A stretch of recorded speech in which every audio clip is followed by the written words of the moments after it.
Hello friends, parasol GS पे आपका स्वागत है। मित्रों, कैसे हैं आप लोग? फ्रेंड्स, आप सभी ने बीपीएससी की परीक्षा दी और अभी तक आप लोग अपने पेपर को रिव्यू कर चुके होंगे। लेकिन आपसे मैं एक बात कहना चाहूँगा, किसी भी कोचिंग के कटअप के बेस पे आप लोग अभी से या फिर अभी से जो आपको आंसर कीज दी गई है उसके आधार पे अपने स्कोर को फाइनल मत मानिए। क्योंकि हर बार आयोग से जब भी आप किसी से भी अपने आंसर की को मिला लीजिए, 6 से 7 प्रश्नों में बहुत बड़ा अंतर आता है। और ये आपका टोटल जो 6 से 7 प्रश्नों का अंतर है, ये 1/3 नेगेटिव के साथ अगर किसी से आपके 6 प्रश्न भी चेंज होते हैं तो 8 प्रश्नों पे अंतर आएगा। मतलब अगर आप प्रेजेंट में 84 हैं तो हो सकता है आपका स्कोर 76 हो, और हो सकता है कि आप 76 हैं, आपका स्कोर 83 है। तो किसी भी तरह खुद को ज़्यादा परेशान मत कीजिए। पूरी तरह से जब आपकी ऑफिशियल आंसर की आपके सामने आए तो ऑफिशियल आंसर की के बेस पर ही अब आपने अपना स्कोर चेक करना है, वही आपका फाइनल स्कोर है। और अब ऑफिशियल आंसर की के बेस पे भी ये सुधार किया जा रहा है कि जब भी ऑफिशियल आंसर की दी जाती है तो उसके साथ साथ उसके सोर्स और लिंक भी दे दिए जाते हैं कि भाई जिस जिस प्रश्न में आयोग को लगता है कि यहाँ पे डाउट हो सकता है, वहाँ पे वो उसका लिंक और सोर्स पहले से दे देता है कि भाई आपके पास अगर इससे ज़्यादा ठोस कोई अच्छा सोर्स है तो बताइए, नहीं तो फिर यही यथावत आंसर को यही रखा जाएगा। थोड़ा सा बात करते हैं पूरे पेपर के विश्लेषण पर और इसकी कटअप पर, और ख़ास तौर पे किस तरीके से अब आपने कैसे अपनी मेंस की स्ट्रेटजी को आगे बढ़ाना है और इस पेपर में आखिर क्या नया था। और आपको 70 बीपीएससी की जो लोग तैयारी जिनको करनी है, ख़ास तौर पे जिनकी अभी एज कंप्लीट हुई है इसको एग्ज़ाम को देने के लिए, या फिर अभी जिनका टास्क है इस पेपर को देखते हुए कि भाई इस बार मामला नहीं जमेगा, तो उन लोगों को इस वीडियो से काफ़ी ज़्यादा लाभ होने वाला है। मित्रों देखिए, इस बार क्या चेंज था और क्या चीज़ें चेंज की गई। देखिए, अब तक ये था कि जैसे आप देखते होंगे कि स्टेट स्पेशल वाले जो आपके क्वेश्चन के सेक्शन होते थे, जो करंट होता था वो बहुत ही बेसिक और डायरेक्ट होता था। आप लोग एडुटेरिया स्पीडी पढ़ के करंट को कर सकते थे। इस बार जरा आप सोचिए, करंट के आपने क्वेश्चन देखे होंगे कि भाई कौन सी करेंसी की वैल्यू सबसे ज़्यादा है। तो अगर इसमें पता है कि पाउंड स्टर्लिंग आपका 100 रुपये के पार है और यूरो आपका 87 रुपये है, डॉलर 83 है, मतलब करंट बिहेवियरल इन्फॉर्मेशन के बेस पे क्वेश्चन पूछे जा रहे हैं। आपसे आरएनए की संरचना नहीं पूछी जा रही, सिंपल पूछ लिया जा रहा है कि भाई जो आपका mRNA है, ये आखिर जो M है ये किसको मतलब डिनोटेड कर रहा है, ये क्या है। इसके अलावा आप देखिए इसी तरह के कितने सारे क्वेश्चन पूछे गए हैं। आपके कोविड वैक्सीन वेक्टर पे आपसे प्रश्न पूछे गए हैं।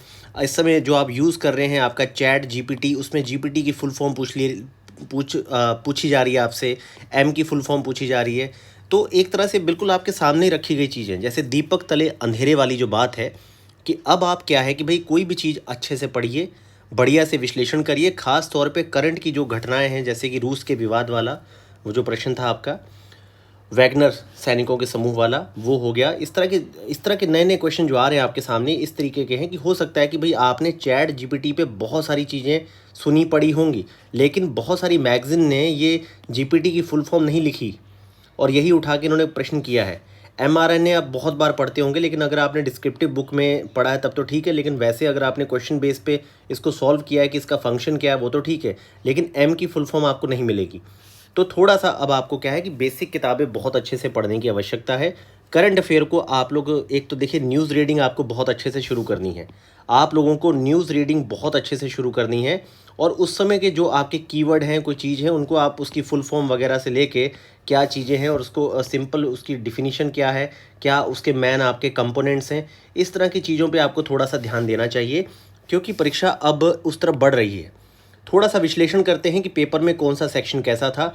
देखिए मित्रों, अगर सेक्शन की मैं बात करूं यहाँ पे, तो आपके सामने देखिए जो इस बार यूपीएससी पैटर्न की बात चल रही है, इसमें कुछ सेक्शन तो आपके सीधे और डायरेक्ट आए हैं, लेकिन कुछ सेक्शन में यहाँ पर बदलाव हैं। जैसे यूपीएससी लेवल पे मैं मानता हूँ कि थोड़ा इकोनॉमी के जो क्वेश्चन बनाए गए हैं, साइंस टेक के आपके क्वेश्चन जो हैं, करंट बेस पे जो क्वेश्चन है, थोड़ा रीजनिंग के भी आपके 4 to 5 क्वेश्चन जो थे, ये आपका पैटर्न थोड़ा यूपीएससी को पूरी तरह से फॉलो कर रहा है और ये सेक्शन आपका काफ़ी ज़्यादा पूछा गया है।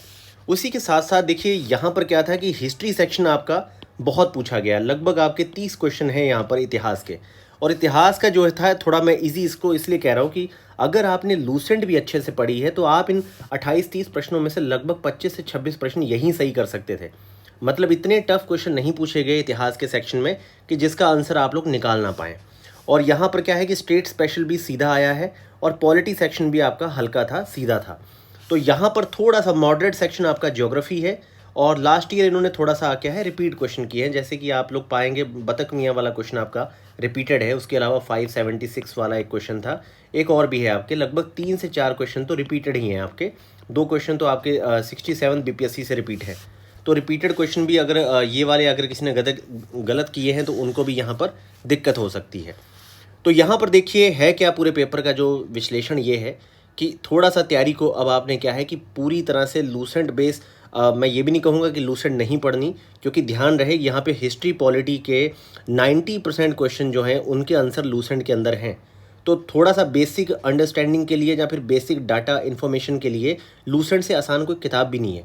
आपको 25 पेज में पूरी पॉलिटी का क्रक्स मिल जाता है, पूरा इतिहास आपको 40 से 45 पेज में मिल जाता है, पूरी मॉडर्न हिस्ट्री आप 20 पेज में पढ़ सकते हैं। तो ये एक तरह से कंसाइज नोट्स है लूसेंट, जो आपको लास्ट में 2 से 3 रीडिंग जरूर देनी है। लेकिन आपको थोड़ा सा यहाँ पर क्या है कि अपनी तैयारी को अगर आप मेंस प्री कम मेंस पे लेके चलिए तो आप लोगों को थोड़ा स्त्री किताबें बहुत अच्छे से पढ़नी पड़ेंगी। यहाँ पे आप लोगों को यहाँ पर पढ़ना चाहिए लक्ष्मीकांत को, स्पेक्ट्रम को, आप इकोनॉमी के रमेश सिंह किताब को समझिए, आप इकोनॉमी सर्वे बजट की ओरिजिनल कॉपीज़ को पढ़ना शुरू करिए, इंडियन ईयर बुक पढ़िए, बिहार का बजट इकोनॉमी सर्वे बहुत अच्छे से पढ़िए, अपने स्टेट की अच्छी किताबें पढ़िए, जानिए, थोड़ा सा उसको अपना दिमाग खोल के कॉमन सेंस बेस पे बिल्डअप करिए अपनी सोच को, और बहुत ही साइंटिफिक वे में पढ़ने की शुरुआत करिए। जब आप ज्योग्राफिकल चीज़ें पढ़ते हैं तो देखिए कि आखिर नदियों का पैटर्न क्या है और कौन सी नदी ज्योग्राफिकली कहाँ हो सकती है, किस तरह के शेल या चट्टानों में कौन सी खनिज होगी, इन खनिजों के आधार पर इस क्षेत्र में कौन सी फसलें हो सकती हैं या फिर कौन सी इंडस्ट्री बिल्डअप हो सकती है। इस तरह से चीज़ों को मिला के पढ़ने की कॉम्प्रहेंसिव हैबिट बनाइए। और बाकी देखिए अब आपके सामने जो पेपर है कुछ प्रश्नों के आधार पे से आसान नहीं कहा जा सकता, ये पेपर टफ श्रेणी में आएगा, क्योंकि होता क्या है ना कि देखिए इसमें 30 से 40 क्वेश्चन ऐसे थे जो आपके सीधे सीधे विद्यार्थियों के द्वारा किए जा सकते थे, लेकिन उसी के साथ साथ बाकी आपके 100 समथिंग क्वेश्चन ऐसे हैं जिसमें आप बहुत ज़्यादा मतलब क्या है कि आपको रिस्क लेना पड़ा है, क्योंकि भाई क्वेश्चन का आंसर आ ही नहीं रहा था। साइंस ऐसा था जो बहुत सारा मतलब डिफरेंट है। अब आपने अगर जीपीटी और एमआरएनए आपके दिमाग में नहीं आ रहा है, या फिर इसके अलावा आपसे पूछा जा रहा है कि भाई बुलेट प्रूफ बनाने के लिए कौन सी चीज़ यूज़ की जा रही है, तो चीज़ों के पैटर्न और रिपीटेड क्वेश्चन तो यहाँ पे ज़्यादा नहीं थे, लेकिन चीज़ों का पैटर्न चेंज किया गया है। करंट में आप बार बार डॉलर पाउंड स्टर्लिंग को देखते हैं, लेकिन उसकी वैल्यू आपके दिमाग में नहीं है, तो यहाँ पर क्वेश्चन नहीं सही होगा। आपने अगर यहाँ पे देखा है कि आपके वाशिंगटन डीसी में ही आपका वाइट हाउस है, लेकिन कई सारों को पेंसिल्वानिया पे भी डाउट हुआ होगा। तो कहने का मतलब है कि अपनी आसपास की चीज़ों को बहुत ही एक्टिव और अलर्ट होकर देखिए। और फिर भी मैं यहाँ पे कहूँगा कि जिन लोगों का बेसिक कॉन्सेप्ट डाटा सही था, उन लोगों के जो बेसिक क्वेश्चन है वो तो सारे सही हुए होंगे। उसके अलावा फिर उन्होंने आगे जाके भी जो कैलकुलेटिव रिस्क लिया होगा, जो एलिमिनेशन टेक्निक को यूज़ किया होगा, उसके बेस पर भी वो कंपैरेटिवली जो कम पढ़ते हैं उनसे 10 से 15 क्वेश्चन ज़्यादा सही निकाल लेते हैं। और इन्हीं विद्यार्थियों की कट कटा के कटअप यहाँ पे बनेगी। देखिए कटअप से पहले मैं आपसे कहना चाहूँगा कि आप लोग ऑफिशियल आंसर की से ही अपना स्कोर चेक करिए, बेवजह 2-4 दिन के लाड साहब मत बनिएगा। अपना स्कोर आप लोगों को ऑफिशियल आंसर की से अच्छे से चेक करना है, और ऑफिशियल आंसर की के बेस पे मैं आपको यहाँ पर पूरी कटअप जो है उस समय एक्सप्लेन करके बताऊँगा।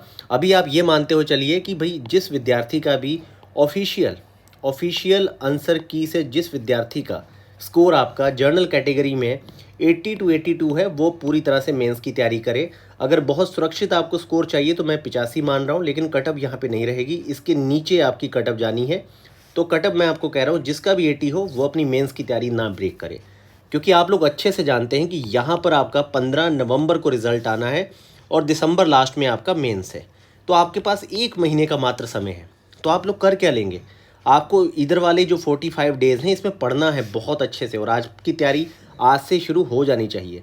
अगर आपको लग रहा है कि आपकी रेंज लगभग 80 के नीचे नहीं ऊपर है, थोड़ा आप लोग अपना स्कोर देख चुके हैं, तो तैयारी शुरू कर दीजिए।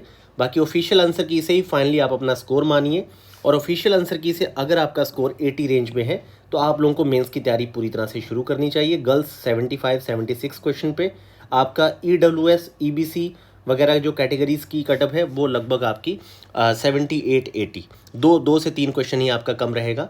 और बाकी कैटेगरी में जो फीमेल्स हैं आपकी, उनमें आपकी कटअप जो है वो कंपैरेटिवली उसी से 2 से 3 नंबर्स नीचे जाएगी, 72-70 ये रेंज रहेगी। SC ST की कटअप भी आपकी लगभग 72 के आसपास, 70-72 यहाँ पे। तो मैं कटअप को बहुत ही विस्तृत तरीके से अच्छे से एक्सप्लेन करके ऑफिशियल आंसर की के बाद ही जब आप लोग अपना पूरा स्कोर बताएंगे, चार्ट होगा उसके बेस पर ही इसको ज़्यादा और सटीक करने का प्रयास किया जाएगा। अभी आप लोगों को मेंस पे मैं आज लगभग आपको एक्सप्लेन करने के बाद आज समझाऊंगा, और कल से पूरी तरह से मेंस पर वीडियो चैनल पे आपको मिलनी शुरू हो जाएंगी। और मेरा टारगेट है कि कम से कम मोस्ट इम्पॉर्टेंट 100 टॉपिक मैं मानता हूं, जहां से आपके पूरे परीक्षा के मैक्सिमम जीएस के 40 क्वेश्चन वहीं से बनेंगे। तो मेरा टारगेट है कि 100 टॉपिक मैं आपको कवर करवा दूँ, जिसमें से 90% क्वेश्चन आपको सीधे सीधे मिले और उसके PDF आपको चैनल पर प्रोवाइड करवा दिए जाए। तो फ्रेंड्स, इस पेपर को लेके एक ही मेरा आपको कहना है कि अगर आप 70 BPSC आपको तैयारी करनी है तो अब आप लोगों को एक काम ज़रूर करना है। देखिए, पेपर के लिए ऐसा नहीं कि आप लोग अपने आप को पूरी तरह से करंट कर दें। सबसे पहले अपना बेसिक अच्छा कीजिए। सबसे पहले आप लोग अपनी, अगर आपकी बहुत कॉन्सेप्ट वीक है ज्योग्राफी में, हिस्ट्री में, तो आप NCERT पढ़िए, और नहीं तो थोड़ा सा भी इस तरह है तो आप लोग अपने सीधी किताबें पढ़िए, बहुत अच्छे से पढ़िए। हिंदी माध्यम के विद्यार्थी इतिहास में किरण कॉम्पिटिशन बहुत अच्छे से पढ़ें, बार बार पढ़ें। कम से कम आप जो किताब पढ़ते हैं उसे 5 या 6 रीडिंग देने के बाद समझिए कि उस सेक्शन पे आपकी कमांड बनी है, आपकी बेसिक समझ आपकी सही है। बेसिक समझ का एक ही मंत्र है कि जो किताब, जो सोर्स आप यूज़ कर रहे हैं, कम से कम 5 रीडिंग दीजिए। करंट अफेयर के लिए न्यूज़पेपर वगैरह लगातार पढ़ते रहिए। चर्चा में रहने वाली खबरें, कीवर्ड, टर्मिनोलॉजी वगैरह के मैन कंपोनेंट्स, फुल फॉर्म वगैरह, ये सब सर्च करके पढ़ते रहा करिए।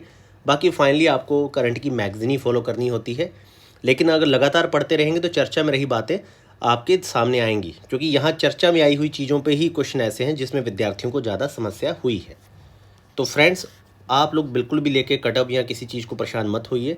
ऑफिशियल आंसर की के अकॉर्डिंग आपका जो आंकड़ा सामने आएगा वो फाइनली तय करेगा कि यहाँ पर आपकी जो कटअप है वो एग्जैक्ट किस तरफ जाएगी। और आप लोगों को अभी क्या करना है, जो भी विद्यार्थी जिन्हें लग रहा है कि वो 80 के नीचे नहीं है, पूरी तरह से मेंस की तैयारी शुरू कर दे, और बाकी कैटेगरीज में उसी के अकॉर्डिंग थोड़ा थोड़ा क्वेश्चन अपने आप लोग कम करके देख लीजिए, क्योंकि जर्नल में मैं आपको बता रहा हूँ कि 80 से 82 प्रश्नों से ज़्यादा कटअप आपकी नहीं जाएगी।